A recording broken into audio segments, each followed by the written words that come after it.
This is my mom, Maria.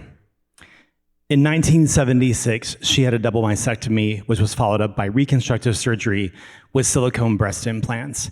And by 1980, she was so sick that she couldn't get out of bed.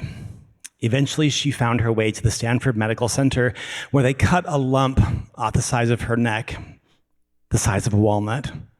And when they sliced it open, clear silicone gel came out. The implants had ruptured, the silicone had free-floated throughout her body, and her lymph node system had picked it up.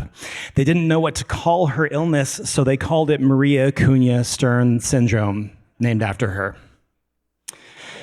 In 1984, when I was 10 years old, she sued Dow Corning, the manufacturer of the implants, and they had lied to the FDA. They said that they were safe, but in fact, they were not.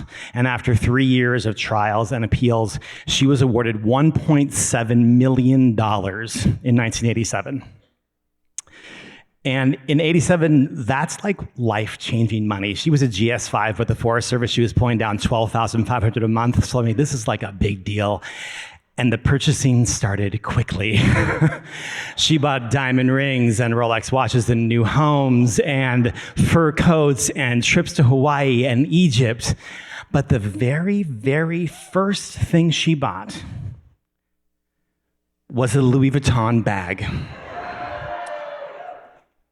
And we called it the doctor's bag because it didn't look luxurious. It looked utilitarian and tough and something like a Boy Scout would carry. We didn't get it at all.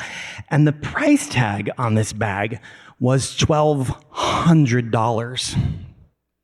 Looking back, I had to know, like, why? Why of all the things would she buy such a dude bag?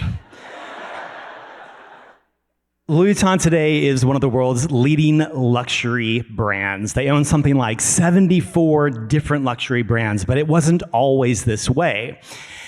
Louis Vuitton founded his shop originally in Paris in 1854, and before him, if you traveled on a train or on a steamer boat, you would buy a trunk that had a rounded top and it would be made of leather, and it didn't stack for shit.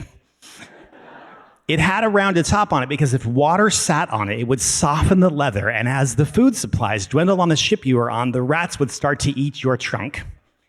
And so Louis Vuitton said, I'm going to revolutionize this. I'm going to make a stackable trunk, and instead of making it out of leather, I'm going to make it out of something called vulcanized canvas. And vulcanized canvas is a piece of cotton canvas that has been dipped in rubber. It's an early predecessor of vinyl, and to this day, all Louis Vuitton products are made of vulcanized canvas. The handles and the tags are leather, but everything else is vulcanized canvas. An average piece of Louis Vuitton costs between $170 and $250 to make, and they spend 10 times that amount merchandising and marketing it, putting it into hands of celebrities so that people like you and me think that if we want to look rich or powerful or successful, we should carry Louis Vuitton as well, which is exactly what my mom thought. She had no idea that the rats were not going to eat her bag. She knew that it made her feel rich and powerful and successful and wealthy and important. And by 1992, the transformation was complete. She was living full life luxury. That was the same year that the class action lawsuit went through. There were 170,000 plaintiffs. It was based on my mom's case. She was not one of the plaintiffs. They were awarded $2.5 billion.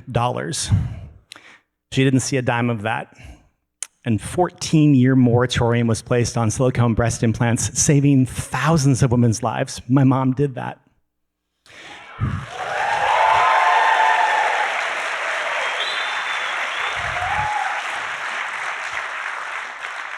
By 1993, 1 year later, when it was time for me to go to college, there was no money left.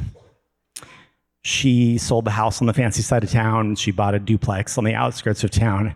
And in 2024, when she passed away, she still had the fur coat and the diamond ring and the Rolex watches and the fancy car and the vulcanized canvas bag. And so I have to ask, what is the cost of luxury?